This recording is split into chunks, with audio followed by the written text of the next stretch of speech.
مسلمانوں، تمہاری ہیبت ان لوگوں کے دلوں میں اللہ سے بھی بڑھ کر ہے، یہ اس لیے کہ یہ سمجھ نہیں رکھتے۔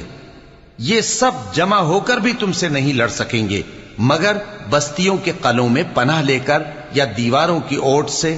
ان کے آپس میں بھی بڑی لڑائی رہتی ہے، تم خیال کرتے ہو کہ یہ اکٹھے ہیں، حالانکہ ان کے دل پھٹے ہوئے ہیں۔